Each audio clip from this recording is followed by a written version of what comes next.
What is this all about and what does it measure exactly? Kantar, starting in March, we have started to run the Barometer study in 50 country markets, and by collecting data from over 450,000 consumers worldwide, and there are some very interesting things. Just one example is in China, when the coronavirus got started, the top concern of people is health, is protect themselves, is the immune system, is all health related topics. But in the US and in the Western, UK, Europe, and the Western markets, the top priority concern is not health. And Martina, can you guess what is the top concern? The economy? Yeah, it's economy. It's very economic concerns. So consumers, and these 500,000 consumers, and we have been talking with, the concern is still the anxiety of losing the job, the anxiety of sustainability of their economic, especially the economic and financial sustainability. So it's quite interesting to see that even at the peak time of the coronavirus cases, end of March, early April, and people's top concern is still the financial sustainability. And having said that, we have found that, and consumers in both China and as well as the Western world, during the quarantine time, we are very missing of the last December. Everybody is missing about the last December. Oh, can I really go back to my last December time? And in China, like quarantine for 3-4 months, and but the lot of countries already 2 months, 1 to 2 months already, and the people start to miss the old times, and even watching advertisings are less boring than before. And before, people hate watching advertisings, but nowadays, even they watch advertising that reminds them of the relaxing and old and the social days as before. And 71% of the consumers believe that their salaries is expected to go down during the coronavirus. And over the West, Doreen, I'm sorry. Yeah. Okay. Yeah, and Shirley, over 80% of the consumers believe that their job will be impacted and their salary will be reduced throughout the coronavirus time. So that's actually give people a lot of expectations. And number one is, what do they expect companies and the brands to do? Is number one is still to protect the employees and to protect the financial health of the regular consumers, and both in China as well as everywhere in the world. And the second is social responsibility. So first, you must protect your own people and to protect your own companies of financial sustainability. And the lower priority is the social responsibility, of course. And whenever needed, you should contribute to the society. You should do something to the society. And consumers believe that all the good deeds you are doing throughout the coronavirus, and someday we will pay back. Yeah, we respect your brand, we respect your company, and now during the tough time, you have done a lot of good things, and we will pay you back after the lockdown is finished. So that's what we have seen. It's very inspirational, and a lot of times it's quite emotional. We believe that strong brands are the immune system for the companies. And in our Kantar Barometer study, we found that those brands who are trustworthy and who are trusted by the consumers, and they get endorsed even more than the regular time. And for example, in Nike's recent communication, the sun will come out sooner or later, and encourage people, no matter where you are, you should keep exercising. You should keep your fitness routine even if you are locked at home. And IKEA is redefining what home means. So, for example, and it is the first time your parents are seeing you working at home, and your parents eventually know what you are doing. And you probably never imagined how great cook you can be. So these kind of very heart-touching communications actually give people a lot of confidence and a lot of trust, especially during this challenge time. What we have found that consumers' relationship with brands are gradually changing, and that they really consumers start to respect more and more for those brands who are really are able to make their lives better. And those brands, they want to rely more and they trust more, they want to buy more. Just give you an example, and Meituan, Shirley mentioned Alibaba and Tencent, and Meituan is the #1 O2O brand in China. And Meituan initially planned to launch the supermarket home service in June, but because of the coronavirus, it worked in and day out and 24/7 and able to deliver supermarket food to home 4 months in advance. So in February, even right after the Chinese New Year, they were able to achieve that, which is a huge benefit to consumers. So when we look at the SARS, the 2003, we always see that that's the birth year of e-commerce. But for the first year, but for this year, the 2020, we believe that that's the birth year, or it is the amplification year of O2O services, and especially market like China. Absolutely. We are seeing a recovery in consumer spending, and people are, shopping again in China. The Disney World Shanghai is just reopening again. But which brands do you think will emerge the strongest from this crisis in China? Which consumer brands do you think will be the winners eventually? Yeah, that's a great question, Martina.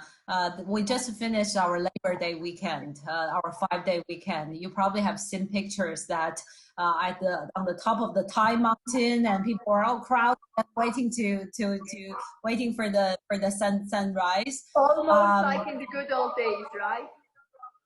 Yes, and the Chanel one shop in Guangdong, one day's sales has reached $2 million. Just amazing. Would it be normal times, let's say in 2019? Yeah, back to how much exactly. How much does Chanel sell in one day in normal times? Normal time was for that shop. They said is $1.5 million, and this time is close to it's a very small shop. It's not flagship shop. So what is interesting to see is we are talking about new normal. We are talking about consumer behavior change. But there is one thing I keep thinking is human nature. And human nature at the bottom of our heart, and the human nature, it will be very hard to change. And even like after lockdown, and even we give a 5-day break, and people tend to travel more, tend to shop more. And this revenge shopping, revenge spending, and revenge traveling, we start to see a little bit early trend and in China. And a lot of brands are actually taking the wave, taking this ride with the consumers. And for example, Perfect Diary is a cosmetic brand. It's a small brand. It's a mobile online brand, but because of the relatively big investment during the coronavirus, and get a huge consumer endorsement, and they love it. And the brands like Mengniu, like Yili, those dairy brands, Martina, you know them very well. And they have been donating a lot of milk and nutrition products to the doctors and nurses during the coronavirus. And now the consumers have even stronger trust on their quality. Yeah, because the nurse and the doctor drinking your milk and throughout the virus, and so we need to drink more.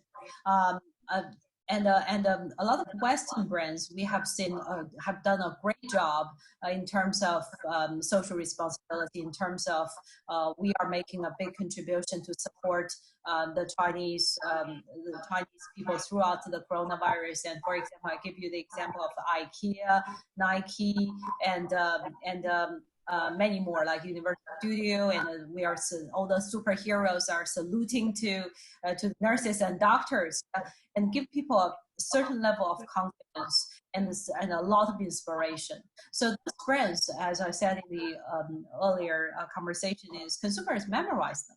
Yeah, they memorize the great deeds you have done, and they believe that someday when I can do revenge shopping and you are the one, I will pay back more.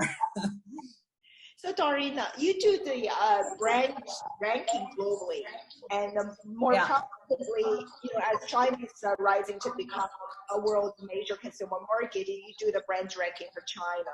But I suppose a lot of factors goes into these brand rankings.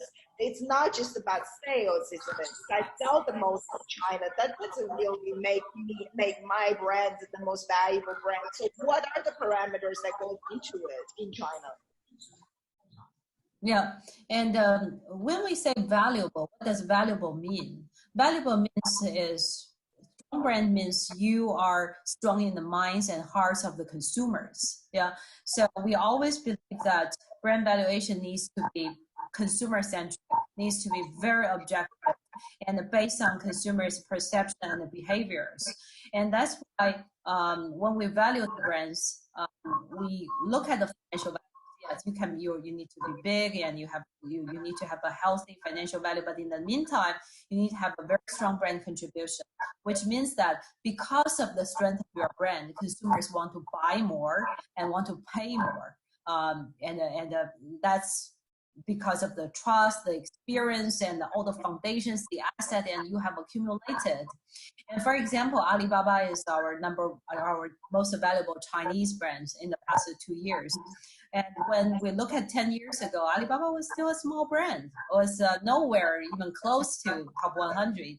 But in the past 10 years, in the past decade, what Alibaba has done is build the true ecosystem. Wherever consumers are, Alibaba is always there to provide service, and from Taobao, Tmall, to Ele.me, to all the services and surrounding consumers' lives. And the Alibaba brand very, very critical and playing a critical role in consumers' lives. And so another important brand we want to highlight is TikTok. So three years ago, TikTok was nowhere, and nowadays TikTok become one of the leading social platform worldwide. Yesterday, my daughter's friend did a presentation, and she said that during the quarantine, she's in New York, and during the quarantine time, and she watched 138 million TikToks in the past 2.5 months. I was shocked. I asked her again, are you sure it's 138 million? It's not. And she said, yes, I very proudly watched 38 million TikToks. And that's what we call, this is Generation Z, right? The Generation Z and Generation Alpha, and how much they spend on TikTok. But this, we believe, is another globalizing Chinese brand. So our barometer is basically sharing a lot of these, what is happening in these different countries, what are the consumers' changes, and also to give some indications into the Chinese brands when they are going global, when they are truly building a global brand. We believe that compared to Facebook, to WhatsApp, to Instagram, TikTok is still at a relatively early stage. Yeah, they are still the teenager brand, and the youth love it. There are still a lot of things TikTok can learn from Facebook and WhatsApp and Instagram. But in the meantime, we are seeing when we meet with their team and how ambitious and how much passion they have and how strategically they want to expand. And in the market, how committed they are, and we believe that a lot of these brands and do have big globalization opportunities. So, do you think that TikTok or ByteDance, the mothership, will reach the #1 spot anytime soon? Maybe this year or next year already in the ranking? In China, they are getting closer to the top 10, but it's still not. Still a way to go. What are the top 10? Just out of curiosity, what are the top 10 in China? Oh, the #1, probably you can guess, is Alibaba, and #2 is Tencent. All the big names. Baidu and Huawei. Huawei definitely, and Moutai. Yeah, Moutai.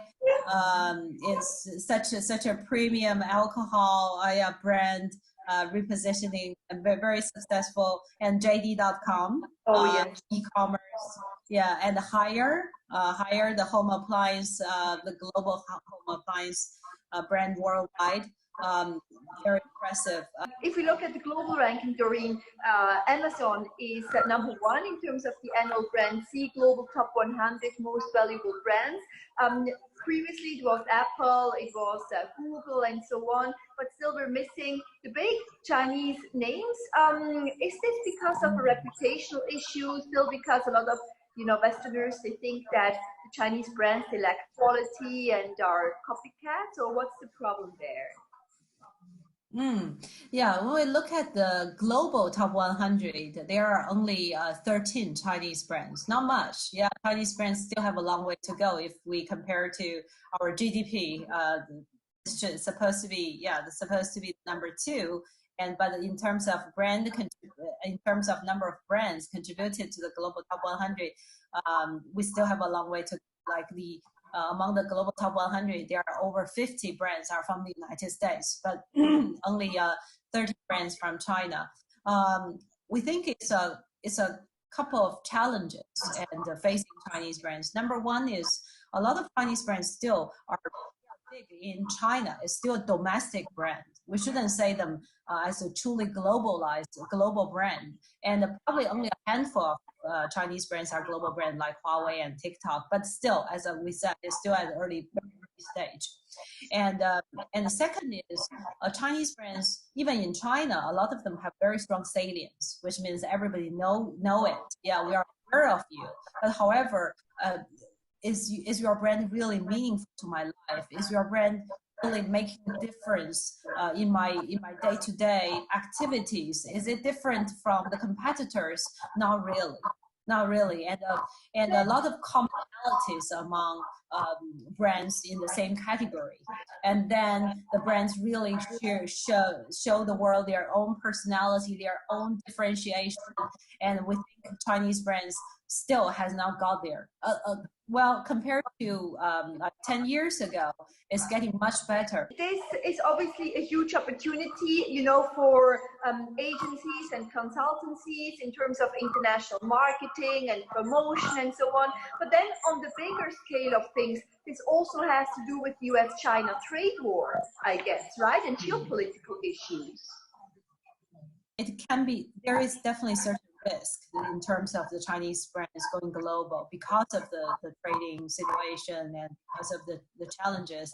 But on the other hand, and the overseas consumers and also got the opportunity to experience some of China's innovation also for the first time. So between these two, it's still too early to say that which one will overweigh the other side. We recently did a show about Lucky. And so for Lucky Coffee, when it self-disclosed its fraud and the news got all over global coverage, and then Lucky put out in front of its store outlets all over China that this is a patriotic brand. And so people support Lucky because Chinese are patriotic. Does that idea of patriotism sell as a brand value? I mean, it seems to sell really well in terms of consumption. As a consumer, as a Chinese consumer, if I buy Starbucks, does that mean I'm not patriotic these days? Is that a good sales strategy for brand sustainability, you think? Well, yeah, we can see that like Lucky's case, it's definitely impact some of the fundamental perceptions toward that brand, and even from the consumers. And they of course, because of the mass media coverage, and consumers even learn that there is a fraud with this company.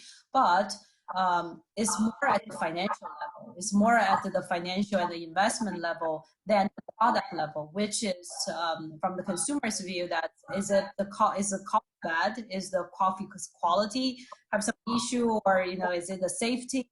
As long as there is no hygiene issue, no fundamental issue, and consumers still lining up in front of Luckin stores and to buy the product, and we see that the foundations of the brand, the foundations of the product is still there, but these financial fraud and these is definitely impacting. It's definitely impacting the reputation. Absolutely. Yeah. But my question is, I'm starting to see this trend of patriotism as a brand's recognition. So basically, if I want to build a brand, I want to be a patriotic brand in China, and you as consumers, you buy me because you are a patriot and you love to buy a patriotic brand. And I'm starting to see, particularly post this virus, and it seems that idea has been intensified. So I'm curious, in terms of being globally recognized for, Chinese brands to continue to build this global brand value, is that a good strategy or not? Do you advise Chinese companies to go with that? We think it's when the patriotic brand or the national elements in the brand communication when they are going global is not the best strategy.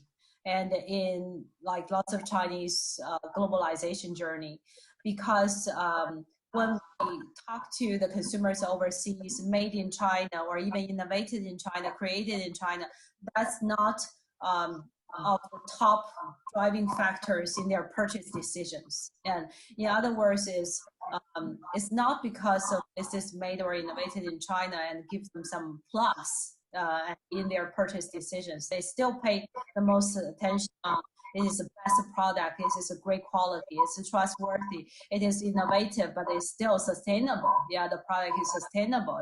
It's cheap, cheap or low value. No, it's still the product quality is the number one factor and for their consideration.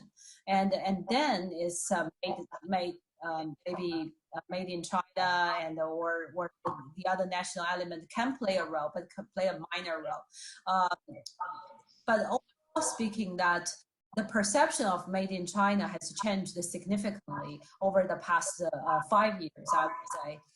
Because 5 years ago, the overall Chinese brands, especially in European market and US market, is still being perceived as cheap and low quality. But nowadays, we are seeing a certain percentage of consumers, especially the young consumers in their 20s and 30s, they see Chinese brands as more innovative and than 5 years ago, and that increase is very significant. Also, the mobile apps, right? Like you mentioned TikTok, ByteDance, but also Weibo and WeChat and so on, Meitu for pictures. So they also kind of leapfrog this trend. Do you have yourself, Doreen, any favorite brand and why? Oh, yeah, that's a great question. And my favorite brand, and probably I'm following my daughter too closely, and she is a big fan of TikTok, and now, I'm just a follower and of the Gen Z. So it's so easy she's to now watching 138 right? million. Yeah, and I asked her how many TikTok did you watch in the past month? She said, no, not 138 million. I watched probably 500,000. Wow, how even 500,000 was. You wonder, you may say like my daughter, I sometimes feel like she cannot think beyond TikTok world. But it's more than a full-time job.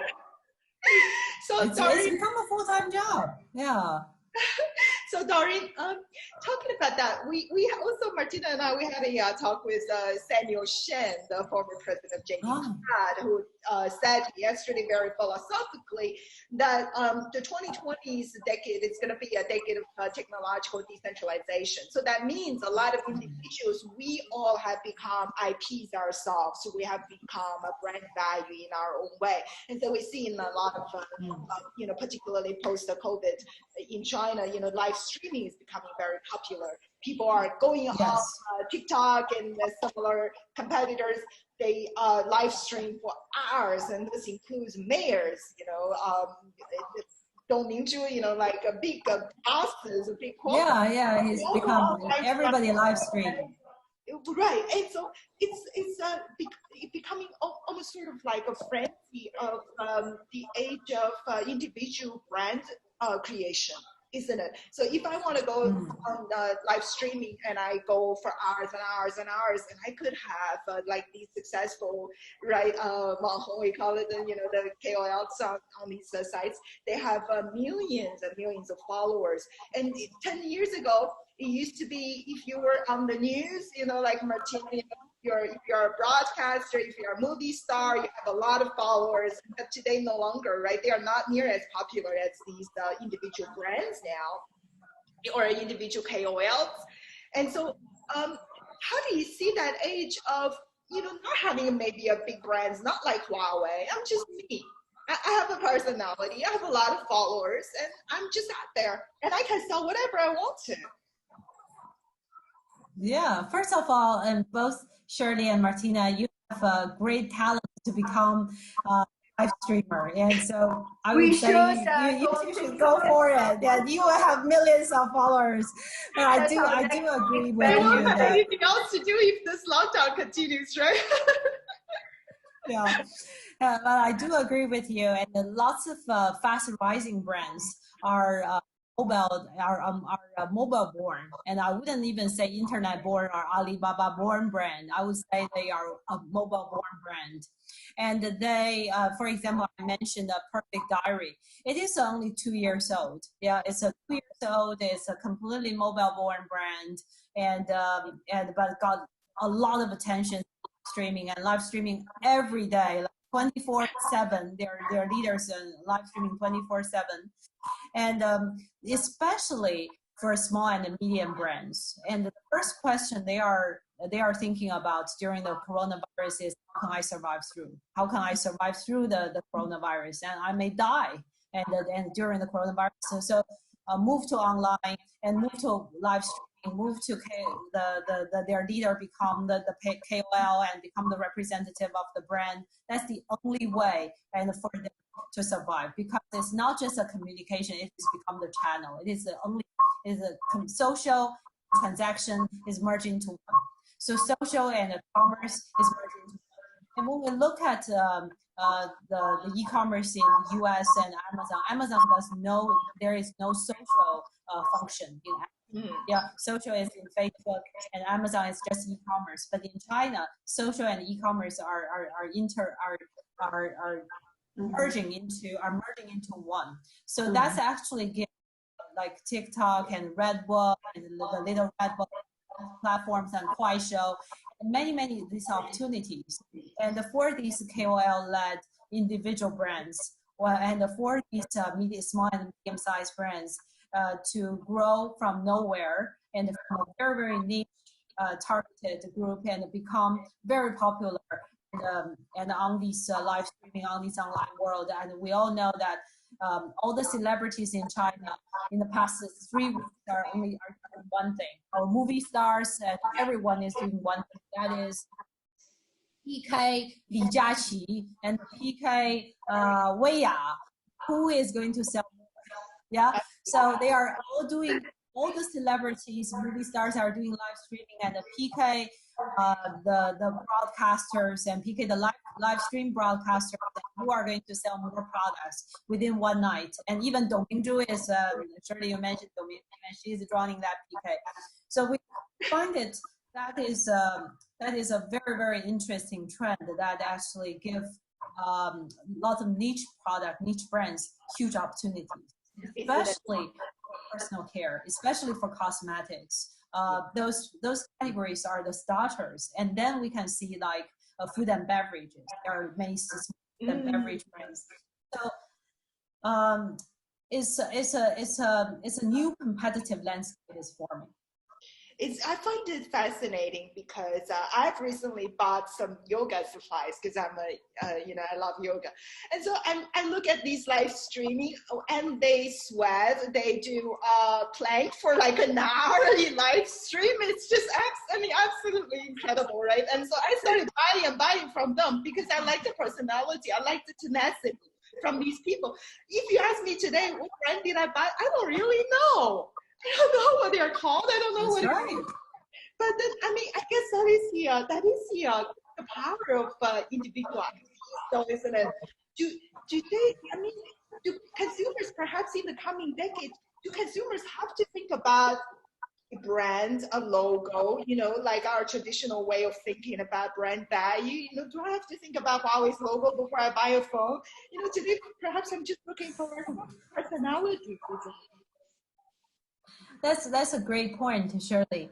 That's why lots of brands are start to think, how can I upgrade from product brand and now to occasion-based brand? What is occasion-based brand means is, Shirley, when you are playing yoga, and this is the moment and you are enjoying yoga the most, and the live streaming is actually bringing you into that yoga moment. So whatever they are introducing to you, and you become way more open and to the products. So this occasion become a critical moment of truth for you. And so the product brand, and so this is the time you are using your system one to make the decision. You're not really thinking. You're not making rational decision on what brand and how much, and you don't think too much. You don't think about these details. It's really subconscious, right? Another level. Yeah, it's very spontaneous. Oh, I love it. I love the broadcaster, and I have to follow that. And so that gives a lot of price premium even for the product. Even if you are only buying the function of the product, it's probably $30. But when you are at the occasion, you're very attached to the moment, and you probably pay $50 to buy an unknown brand. That's very possible. So for many companies, and especially consumer-faced companies, and they're thinking how I can upgrade from product and to location-based. And for those corporate brands, and for example, P&G and Unilever, I'm owning so many products, so many brands, and they start to thinking, how can I build my ecosystem? How can I own as many occasions as possible?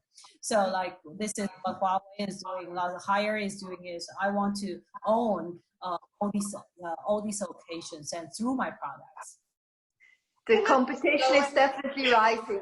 I must say that when Dong Mingzhu was doing her live stream, she didn't sell very well. I guess, it does take isn't it? I mean, looking at the sales figures. So it's perhaps the age, we have completely turned the page towards like what Sandy said, a decentralization of the consumer space now. But Doreen, on another subject, it seems such a distant memory now, but last year, Versace, if you remember, Coach, who else, NBA, they all got in trouble in China big time. They did something, that triggered this, national boycott, so to speak, particularly on social media by China. And all of a sudden, their brand value got severely damaged. And I think for NBA, it was such a difficult situation for them, right? Because the air flights were canceled and games were canceled, and Chinese just decided, we're not gonna deal with it. And so, what have they done wrong? I mean, why do they keep making the same mistakes? I mean, these are huge global brands, right, with significant brand values. They cannot afford to lose China. What did they do wrong? And, what would you advise to them so that, not another one is going to come out again in the future? Well, from our Kantar's consumer perspective, and we can see that these brands run into such challenge or crisis, and mainly because there are still lack of this cultural sensitivity, and in certain cases, and this subtlety and delicacy of these cultures, and we still need this more in-depth understanding and also in-depth respect and toward those cultures. We must admit that the global brands, they have many of them in China for all these years, and they should be used to the culture. Even their top talent, or even their executive team are almost 100% localized, yeah. But in the meantime, a lot of decisions are not being done at the local level. A lot of decisions are still being done centrally, or they still use central communication and to be adapted to China or used directly to China, and that is not a very feasible way. And as Shirley mentioned, the decentralization, the consumer become more this local culture, this new generation's culture. So having said that, there is a big trend that is you have to respect the China speed. You have to respect the China speed and make innovated in China, like led by China, and for many of the global companies. You cannot be, this is a product I innovated and produced in the UK, Switzerland, and then China just 100% transported to China. It doesn't work that way. And even tech products and personal care products, even products, fast food, you know, it has to be locally innovated and locally tested. But, and in the meantime, quite interestingly, a lot of these most innovative products tested and trialed in China, and now exported to everywhere else. And the P&G has, and the Unilever, they have all started their innovated in China center and make China become the innovation hub, which we believe that is the right way to go.